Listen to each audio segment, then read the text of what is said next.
பிரபஞ்சனுடைய மீன் அப்படின்னு ஒரு கதை இருக்குது. அவர் ஒரு மீனையும் எப்படி செய்யணும்னு ஒரு கதை எழுதியிருக்காரு. படிச்சுட்டு எங்க வீட்டுல என் ஒய்ஃப்ட்டு சொன்னேன், இன்னைக்கு மத்தியானம் நீ 4 வகையான மீன் வாங்குற, ஒரு மீனையும் பாவக்காயில எறா போட்டு வைக்கணும்னு உலகத்திலேயே எனக்கு பிரபஞ்சம் தான் சொல்லி கொடுத்தாரு. முருங்கைக்காயில சுதும்பு மீன் போடணும். நான் ஒரு நாள் பிரபஞ்சன் கேட்டேன், எங்க அப்பா 30 நாள் எங்க அப்பா மீன் சாப்பிடுவார் சார்.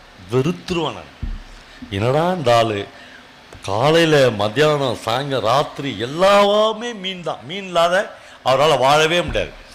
ஒரே ஒரு நாள் அமாவாசை சந்தோஷமாயிடுவேன் நான். அவங்க அம்மா மத்தியானம் பூஜை முடிச்சுட்டு அமாவாசை சாப்பாடு போட்டு, சனினை உன்னை கட்டி நான் அம்மா பாடுபடுறேனே, இரு போய் மீன் வாங்கினு வரேன் அப்படின்னு போய் சுதும்பு மீன் வாங்கின்னு வருவாங்களாம். கை கால் வலிக்கலாம் அந்த மீன் தான் பெஸ்ட்டான். பிரபஞ்சம் சொன்னாரு, சார் கதையை நல்லா கேட்கணும் சார், அடுப்புல மீன் குழம்பு கொதிச்சுன்னு இருக்கும், எங்க அம்மா சுதும்பு மீனை குழம்புல போடுவாங்க, எங்க அப்பா கை கால் வலி சரியாயிடும் சார். சாப்பிட்டுலாம் இல்லை, போட்ட உடனே இவருக்கு சரியாயிடும்.